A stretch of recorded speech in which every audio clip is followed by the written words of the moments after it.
Thank you very much for the warm welcome. And it's been 10 years since the Paris Agreement, and every single nation in the world, 195 nations, agreed to try to get to net zero by mid-century. And let me deal with the elephant in the room. One nation, only one, has begun the process of withdrawing, and the Trump administration has also canceled executive orders, withdrawn from international climate organizations. They have declared a so-called energy emergency in order to promote fossil fuels. They've phased out government support for clean energy.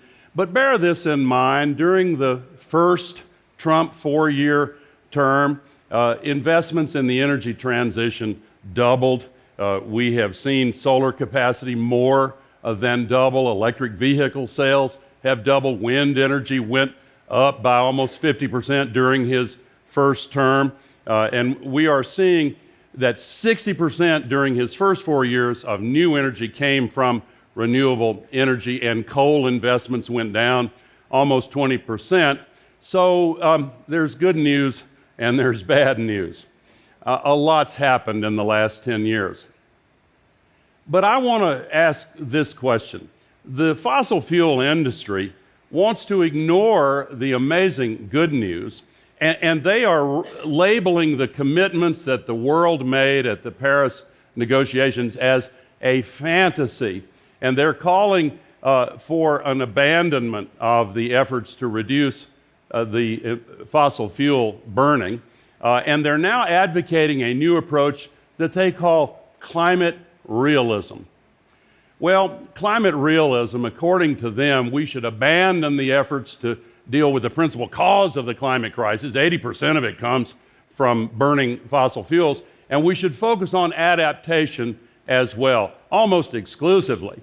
Well, we need adaptation. A lot of people are suffering, but do we want to vastly increase the number of people that have to go through that hardship and suffering instead of dealing with the cause of the crisis and solving the climate crisis? They, according to climate realism, historically the energy transitions have taken place very slowly. So we have no right as human beings to even imagine that we could go faster in the future than what history has told us was the reality in the past, even though human civilization is at stake. For the so-called climate realists, the goal of solving the climate crisis is way less important than other goals, such as especially increasing energy access to developing countries, which is obviously important. We'll deal with that, but they want to do it obviously by burning more fossil fuels.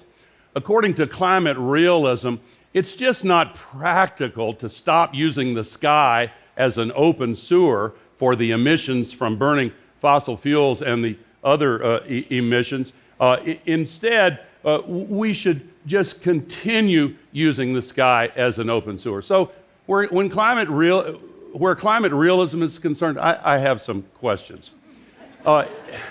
Is it realistic to ignore the 1 to 2 billion climate refugees that the climate scientists are warning us will cross international borders and have to move inside their own nations by 2050 because of the climate crisis? You know, the temperatures keep going up. 10 hottest years were the last 10. Last year, 2024, was the hottest year in all of history. Yesterday, in parts of the Persian Gulf, 52.6 degrees, and for those of us who use Fahrenheit, 126.7 degrees. A few days ago in Pakistan, 50.5 degrees. That's 122.9 in Fahrenheit. And they're telling us that as the temperatures go up and the humidity goes up, the few areas in the world today that are labeled physiologically unlivable for human beings are due to expand quite dramatically by 2070 unless we act to cover all of these vast, heavily populated areas. Is it realistic to ignore this crisis? Look at what a few million climate refugees have done to promote authoritarianism and ultranationalism. How can we handle 1 to 2 billion in the next 25 years? Already here in Kenya, there are 800 300,000 refugees, 300,000 of them in this place, where, of course, the USAID cuts are now cutting the food aid 70%. Is that what they mean by adaptation? We have to also ask if it's realistic to ignore the devastating damage predicted to the global economy. Whole regions of the world are becoming uninsurable. We see this in my country, where people are having their insurance canceled. They can't get it renewed. We have seen predictions that we could lose $25 trillion in the next 25 years just from the loss of the value of global housing properties. And over the next half century, according to Deloitte, it would cost the economy $178 trillion if we don't act. But if we do act, we can add to the global economy by $43 trillion. You know, I had a teacher who said we face the same choice in life over and over again, the choice between the hard right and the easy wrong. It seems hard to choose correctly, but it would turn out to be even harder to take what looks like the easy wrong. Is it realistic to ignore the fact that right now Greenland is losing 30 million tons of ice every single hour? In Antarctica, decade by decade, the ice melting has accelerated. We've seen the doubling of the pace of sea level rise in the last 20 years, and the predictions are that it's going to continue dramatically. Is it realistic to ignore the rapidly increasing climate crisis extreme events that are occurring practically every night on the television news? Is like a nature hike through the book of Revelation. We lost $3.5 trillion just in the last decade. And you know, the fact that these scientists were absolutely correct decades ago when they predicted these exact consequences should cause us to pay a little more attention to what they're predicting is in store for us in the years ahead if we do not act. The drought last year and continuing at some level in the Amazon's the worst drought in the history of the Brazilian Amazon. 90% of the Amazon River in Colombia went dry. This is the third year in a row that we've had these massive fires in Canada. When I left Tennessee to fly over here, we were breathing in Nashville, Tennessee, smoke from the Canadian wildfires. And they're still getting worse today. The wildfires have doubled over the last 20 years in frequency, and they're due to increase even more. Is it realistic to ignore the massive health impacts of the climate crisis? You know, the World Health Organization has long told us it is the most serious health threat facing humanity. Just last week, the University of Manchester released a new study warning that 3 species of fungi in the next 15 years, because of increasing temperatures and increasing precipitation, will pose a significant risk of infection to millions of people. The fact that the fungi are being pushed into the range where they can threaten humans, that is not a fiction. The particulate air pollution from the burning of fossil fuels kills almost 9 million people a year, costs almost $3 trillion per year from the burning of fossil fuels for both energy and petrochemicals. Let me show you an example from my country. Cancer Alley is the stretch that runs from New Orleans to Baton Rouge, Louisiana. All these red plumes are particulate pollution that people are breathing in. The green areas, by the way, are minority, mostly African-American areas. In the middle of Cancer Alley, Reserve, Louisiana has the highest cancer rate in the United States, 50 times the national average. And they want to put even more petrochemical facilities there.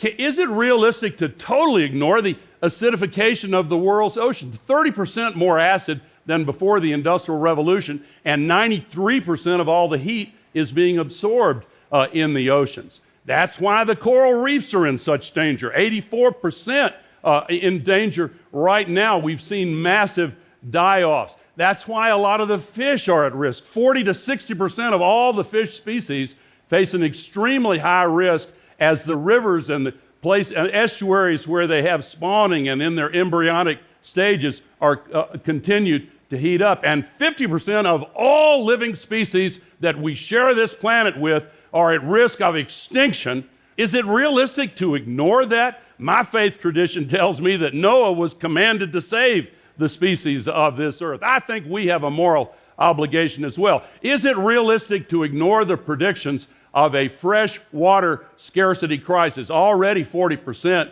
are facing water scarcities. In the mountain glaciers here in the Himalayas, the 1/4 of the world's population depends on that meltwater, but depending on whether or not we act, 80% of all those glaciers will disappear in this century. We can act. Now, this just happened in Switzerland. A 600-year-old city was completely destroyed by a glacial avalanche. Now they're adapting. Is this realistic to put white sheets over the remaining parts of the glacier? Well, God bless them. I hope it works. But these are the kinds of extreme measures that people are being pushed to in order to avoid reducing the burning of fossil fuels, because the fossil fuel industry and their petrostate and financial allies have control over policy. In lots of cities, particularly in places like India, the water wells are going dry. In Bangalore, 4 million people now have to buy expensive water trucked in because their wells have gone dry. What about the food crisis that scientists are predicting? Is it realistic to ignore that as well in order to avoid doing anything to reduce fossil fuel emissions? Now, why also do these so-called climate realists ignore all the good news about the miraculous decline in the cost of the alternatives to fossil fuel? Is it possibly because their business models are threatened? If there is a cheaper, cleaner alternative that creates many more jobs, might not be good for them the way they calculate it, but the rest of us have a stake in this. This could be why they've been consistently wrong in their predictions in the past. For example, ExxonMobil in the year of the Paris Agreement had a prediction about solar capacity in 2040, 840 gigawatts. Well, this year we've already tripled the number that they predicted for 15 years from now. In OPEC the same year predicted electric vehicle sales would barely increase. Well, they were wrong. Here's what it is, actual sales to date right now. Same year, OPEC predicted that it was just unrealistic to think that solar power would ever be able to compete in cost with the burning of fossil fuels. But now it is by far the cheapest source of electricity in all of history. Now, you know, a lot of other people have been surprised by how quickly these costs have come down.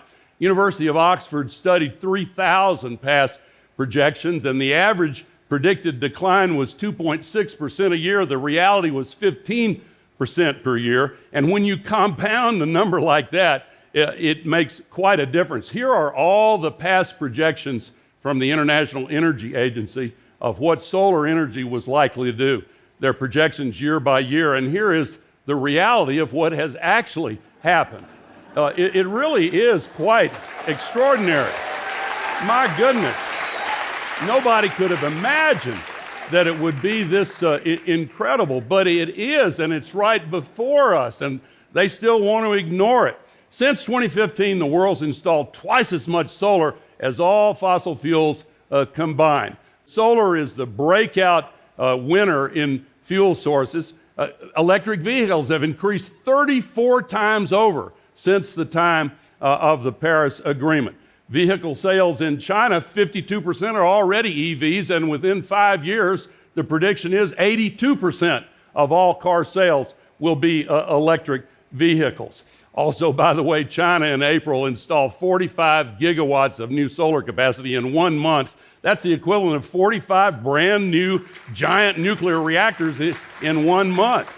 It's actually incredible what is happening, and the cost of all of these clean energy technologies has come down quite dramatically, particularly solar, and even more dramatic is utility scale batteries, 87% down. That's making a huge difference as well. But I have to say this, there's one thing that the so-called climate realists are right about. In spite of this progress, we are still moving too slowly to meet the goals of the Paris Agreement. We have got to accelerate it. We have the ability to do so, but the single biggest reason we have not been able to move faster is the ferocious opposition to virtually every policy proposal to try to speed up this transition and reduce the emissions from the burning of fossil fuels. And the fossil fuel industry has used a lot of bright, shiny objects to divert the public's attention and deceive them into thinking there are solutions other than reducing fossil fuel use. For example, carbon capture and storage and direct air capture and the recycling of plastics. They're much better at capturing politicians than they are at capturing emissions. And they are employing their captive politicians and policymakers to help confuse the public. Here's an example. Tony Blair, speaking for his foundation gets massive funding from Saudi Arabia, the United Arab Emirates, Azerbaijan, etc. He said, oh, well, the center of the battle has to be carbon capture and direct air capture. Well, he really should know better, Upton Sinclair wrote in My Country years ago, it's difficult to get a man to understand something if his income depends on him not understanding it. The income goes to the foundation, as I understand it. But here is carbon capture. These are the ones operational. These are the ones that have applied for permits.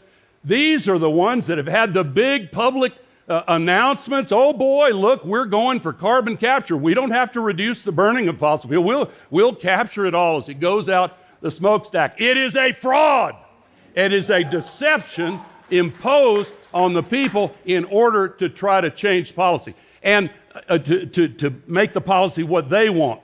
And because they've captured the politicians, they have been able to force the taxpayers in countries around the world to subsidize fossil fuels, to actually subsidize the destruction of humanity's future. What would happen if we got rid of those subsidies?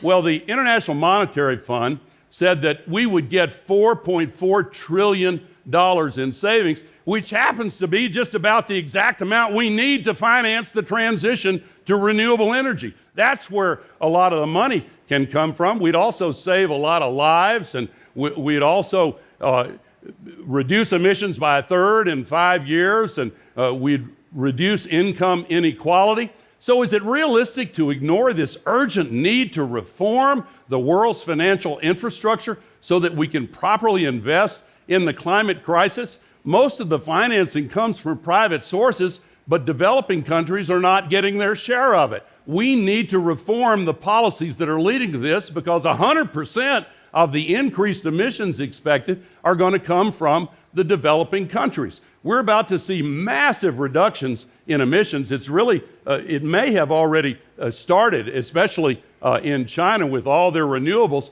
but the developing countries, that's where the emissions increases are due to take place. And yet they only receive less than 19% of the world's financing for clean energy, but almost 50% of the money flooding in for more fossil fuels. The single U.S. state of Florida has more solar panels than the entire continent of Africa. That is a disgrace, because Africa has 60% of the world's prime solar resources, yet only 1.6% of the financing for renewable energy. But look at what's happening with the investments for fossil fuels in Africa. There's a dash for gas. There all of these new facilities. There are 3 times as many fossil fuel pipelines under construction and proposed for construction to begin in Africa as in all of North America. And you take those LNG terminals, the cost of one of them, there's 71 in the works, 31 already existing, $25 billion. That's the exact amount that would provide universal energy access to all of Africa.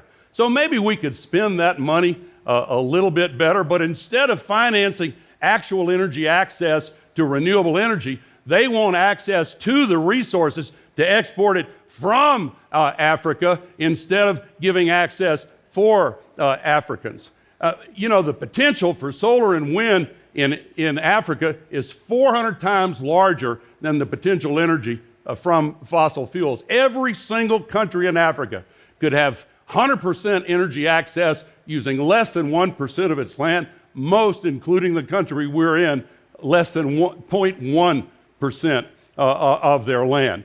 What else are they ignoring? Well, they're ignoring that with solar and wind, you don't face the fuel supply chain risk. You don't face price volatility for fuel. Look at what's happening to energy, oil and gas soaring because of the war in the Middle East. In fact, they don't have an annual fuel cost at all. So we should be moving in this direction, not least because it creates 3 times as many jobs for each dollar spent as compared to a dollar spent on fossil fuels. Why do they also ignore the fact that methane is as bad as coal when the leaks are factored in, and the leaks are ubiquitous? And right now in the European Union, the fossil fuel lobbyists are arguing as hard as they can to stop legislation to try to deal with methane leaks because they think it'll cause them some money.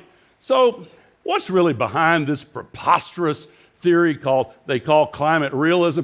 Could it be that they're kind of panicking a little bit about the loss of their markets? According to the IEA, all of the fossil fuels are projected to peak within the next few years. We've seen since the Paris Agreement a complete turnaround in where the majority of investment is going. And emissions may have already peaked in several of these sectors, and this is according to the Climate Trace precise measurements of peaking. And a lot of these sectors are ones that need even more attention, agriculture, steel, etc. But last year, if you look at all the new electricity installed worldwide, 93% of it was renewable, mostly solar. So the IEA's told us long since, we have all the technologies we need and proven deployment models to reduce emissions 50% in this decade and clear line of sight to the other 50%. A friend of mine in Tennessee said, if God wanted us to have unlimited free energy, he'd have put a giant fusion reactor in the sky. Well, if you look at how long it took to install a gigawatt of solar 20 years ago, a full year, now it's down to 15 hours, and it's on the way down still. So here's what I believe that the so-called climate realists are most wrong about. They don't believe that we, the people who live on this planet, have the capacity to make the changes necessary to save our future. The greatest president in my country's history, Abraham Lincoln, said at a time of dire crisis, the occasion is piled high with difficulty. We must rise with the occasion. As our case is new, we must think anew. I believe that we as human beings have the capacity to recognize that our survival is at stake and that we need to move faster even though the big polluters have the political and economic power to try to block us. We've got everything we need. The people are demanding change. The one thing that they tell us might be in short supply is political will, but always remember, political will is itself a renewable resource. Let's get out there and renew it. Thank you. Thank you very much.